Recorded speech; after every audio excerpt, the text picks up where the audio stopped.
Coucou la famille, coucou en tout cas, Babi, de big salutations à tous les abonnés du Congo Source TV, Babi, un grand merci à vous. En tout cas, vous vous abonnez massivement, de voir les Alaka Sample, vous abonnez vraiment massivement sur votre chaîne Congo Source. Vous likez ma vidéo, vous commentez, et puis, sur les pays, vous ça la partage, les Alaka bien. Hein? Ça fait suffire que vous ça la partage, les Alaka vraiment bien. Aujourd'hui, nous avons vraiment insémenté. Je suis vraiment en colère.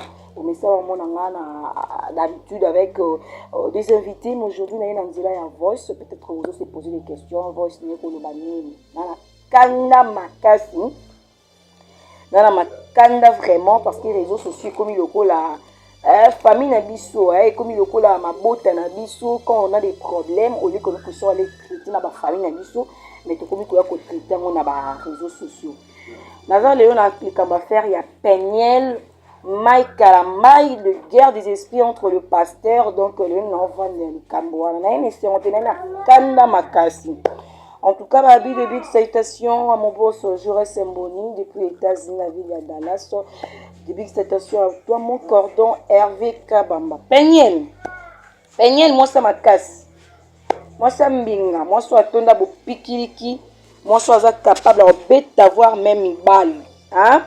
Moi c'est impolité, c'est côté tina kata mikuwa tina misisi baby ça makila lokola. Cancer, les bébés ça makila, les bébés ça pour les bébés ça biloko nyonso akata nzoto. Hein? Yaka zo ki to vanda. Zo ki to vanda yo ka vraiment font la mato ino makuto bien. Peut-être oyo ka bien té. Na yebite si ceux qui oza jar ya basi ntona tiona ligne nini. Na yebite ceux qui ba délivrance au papa abino asalaka. Na yebite suki ya ngoni ba milimo wana benganaka bana nyonso ba pasteur bazala mitu esala bien te donc yo tomoni ba milimo papa bina benganaka ba moto atindelaka ba demo bato akotaka ba famille ya bato ko bengana milima be ko bengana ba mvutu moko bengana boye nyonso asko ba esangana tant isangana ça l'union fait la force et raison ce qu'on a kata nzoto na bisike que dans l'église aride et donc papa bino tonga sala ba prière donc ça la prière pour na bat alors baté que na bengani bibo qui dans l'église arité alors ba kamba moko na bengani bibo qui dans tout Peniel parce que les arides wana et trouva des nzoto na zo ki ti vanda yo kama kam na loba Peniel omoni oza vraiment zoba moko banda le tilo bina to pour nga bana na yeba yo na vie na benga nga moi si zoba na benga moi si zoba tanga na mona ka yo komanga na Denilis na les pasteurs pétage na loba déjà que okoma peter moko ya monene bamisu bafinga ngai abi soto tali vi na microscope peut-être ya Peniel eleki boye mais alors que bayeba ekite ki Peniel oza vraiment les vrais peter ya bande le tulu bien temps qu'on les voir même les pasteurs pétage.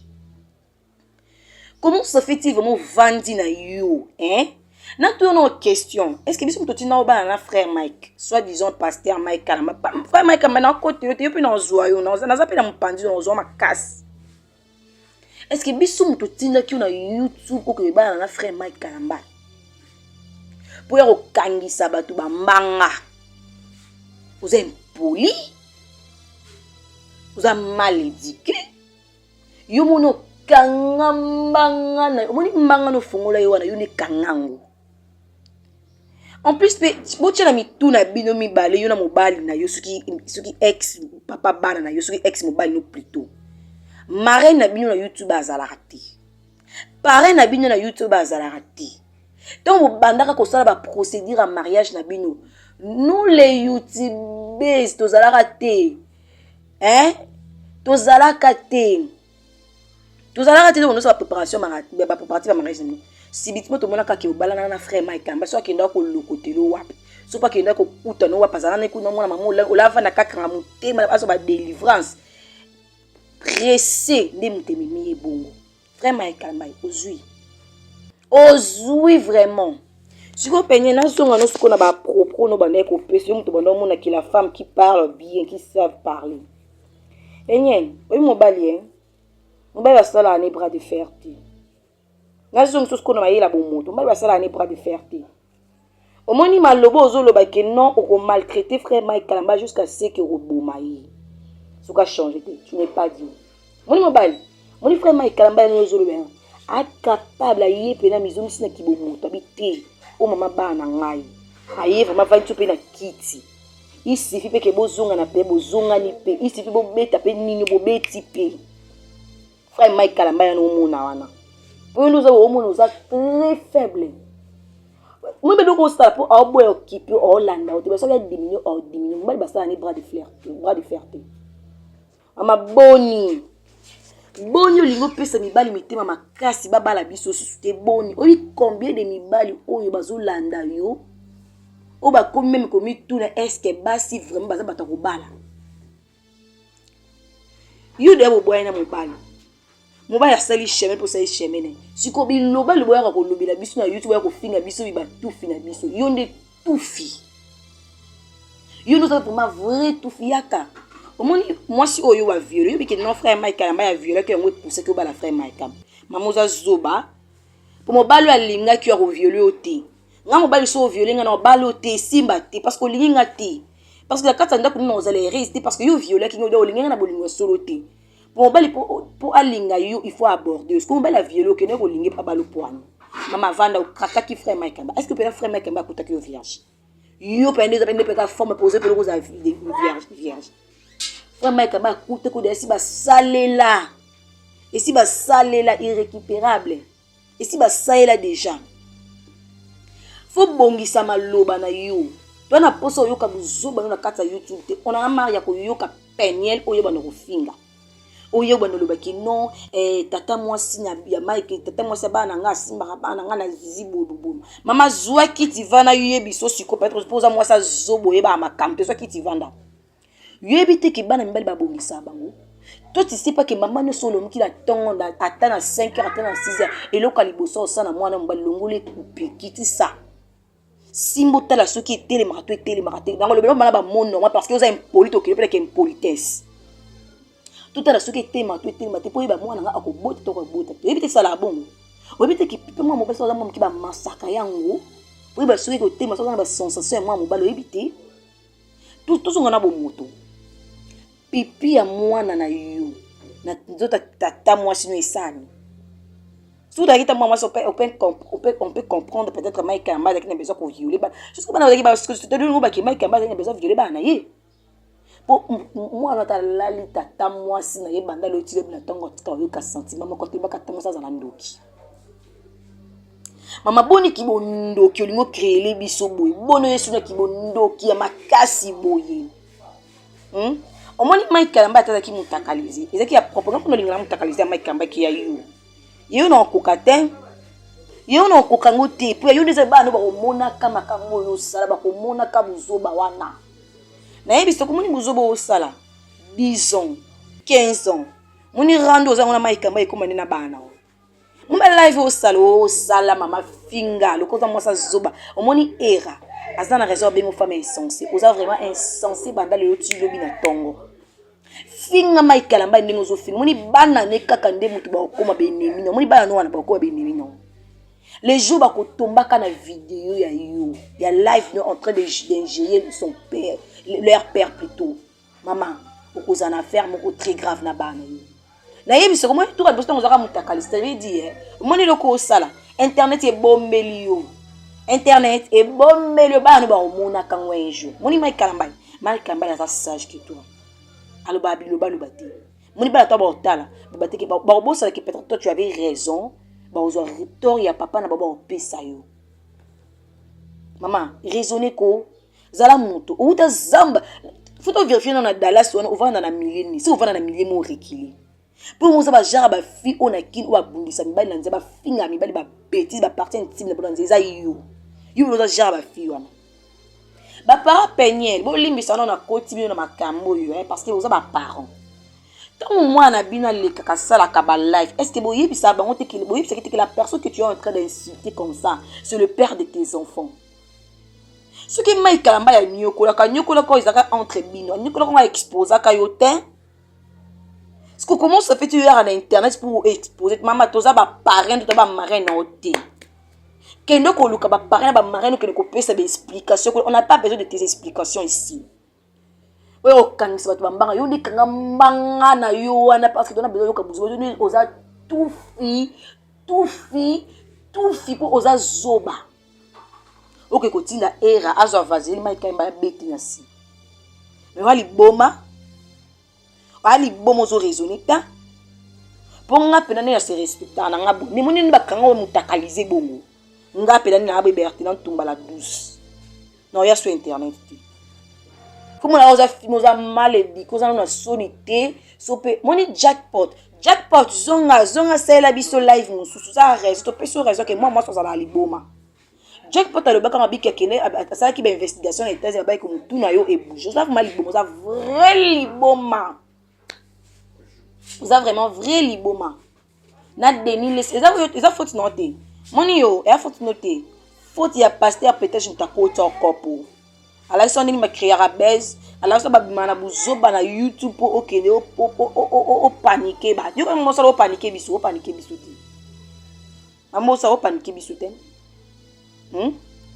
contrôler ba langage de ton oleka moi ton oleka ya finga mai kalamba yo mese o finga o sangisa ba tuté o banda lo ba kanga ba mbanga ba tufi na biyone tufi bana le aussi ba contrôler ba langage na yo et puis ba to ba ke moi mulo pour mutasala ki libala peigner les panza comment on a déjà peigné les adena sur la divorce sur la célibé sur la tambouani partout sur la célibé sur la ka boyelo kwa ndenge nani diable la na bana nzambe peigné bele ba ko kabwe na libala yepe ba ko bebe salibani po yemo kaza donc aza peigna donc babenga donc aza mako moto mai moko sala ki libani panza pour qui impolitesse mais to condamna ka maika ba pour elobelo no oloba bo to comprendre déjà que non ozaki très impoli on maikamba no solo banko ozaki très impoli on maikamba no nyokolo pour so ozaki impoli maikamba nga nyokolo ti en plus façon maikamba azui bana la kibiso ba photo mamoza salite nga na yoka soni na le ka télé te na le ka na internet te na sa ba live a salite bana le tu bien tongo yo propre no ezaka ya olamuka kana tongo sali make-up no tie obongisi lomino propre no kaya ngwana moi si bayebaki na bana moi si propre bayebaki na bana batala ba commentaire te mamani bato ba commenter pour na bana yo ka sonité ba miso ba bana bazalo ka bakaki bona kindoki ndenge Mike Mbazo wa bana pana o Mike Mbazo a raison zo bana yi yuza maman mo oza insensé o beaucoup la bana bien te na éducation finga ba bêtise na télé ba bêtise na ba live na éducation wana na insolente oza nango banana mama kanga mbanga na yo muku po Mike Mbazo ba zunga aya ma lokola mobala zunga bo moto mama ozonga na tatami bobo tape moi mususu donc kanga mbanga na opo mbanga no wana un jour yo ki so solo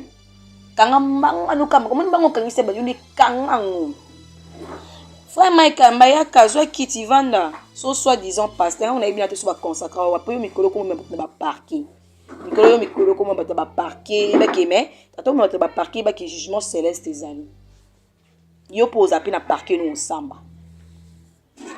Frère Mike Mbaya, on n'a pas besoin de tes explications. On n'a pas besoin que tu puisses venir sur Babi, que non, Moïse, mais si tu avais aidé Moïse, parce que c'est ton frère. Ok. Ce qui est peut-être, oui, on a besoin d'explications. On a besoin de vidéo à Zawadi qui n'a pas sala qui papa. Toi, tu veux que nous faire croire qu'il y a un montage. Bah bien, bon, c'est qui montage. On va que pardon na internet.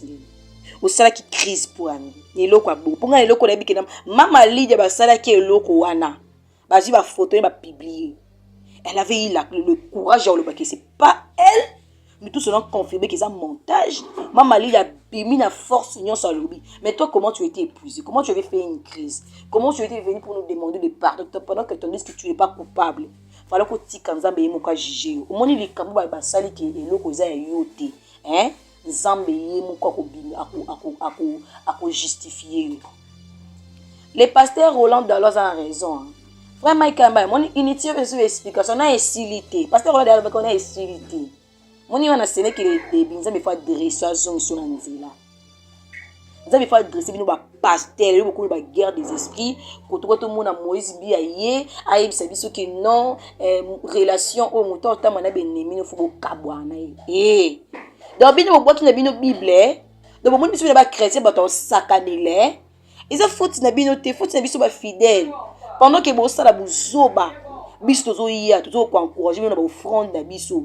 Tozo ko encourager bino na ba kam na biso, mais bo yeba ki nzamba azali.